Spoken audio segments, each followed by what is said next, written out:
Jack, a 2-0 defeat today. What were your thoughts on the match? Not good enough. Listen, we've had 3 games now, 2 training sessions, and the reality of it is we're not good enough.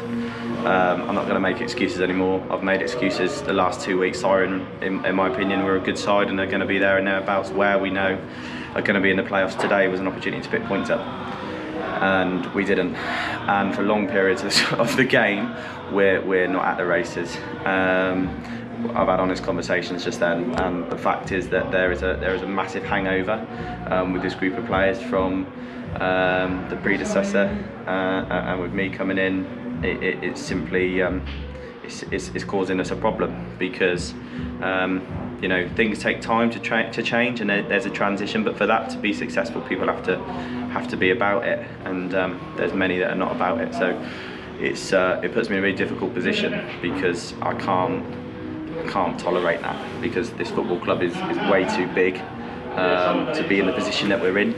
And yeah, people say it's still early days and there's still loads of points to pick up, and it's true, but you can't keep going through this rut and keep making the mistakes that we're making and think that we're gonna be okay, because before long it's gonna come back and bite us in the arse, and that's the reality of it. So, you know, I'm not going to make excuses. Simply not good enough today. Can only apologise for that, and trust me when I say that, you know, I will make sure that doesn't happen. So what's the what difference can be made then? What changes can you make? First of all, obviously players need to buy into it. That's the big thing. So it's a mentality thing, and changing mentalities. But often it's a personnel thing, because if I feel like I give them equal opportunities to make changes, and if they're not able to make those changes and they're not willing to understand that the opportunity I've given, I'll have to go and find someone that can. I didn't want to do that. I still don't want to do that. But there's some honest conversations to have with players in the next couple of days and find out where we're at, because yeah, that's just, I'm not going to accept that. And you know, again, there'll be loads of excuses. Oh, you know, you're trying to play and you're overplaying, and just think it's a load of rubbish. The 3 or 4 times we got out at Ware and got around the back of a very good side. Chesham here, we've absolutely for 80 minutes been in the game and caused them loads of problems.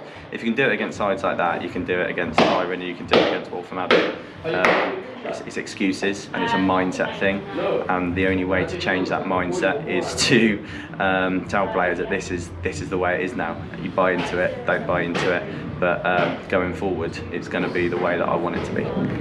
Thanks for your time, Jack. We'll see you in midweek. Cheers, mate.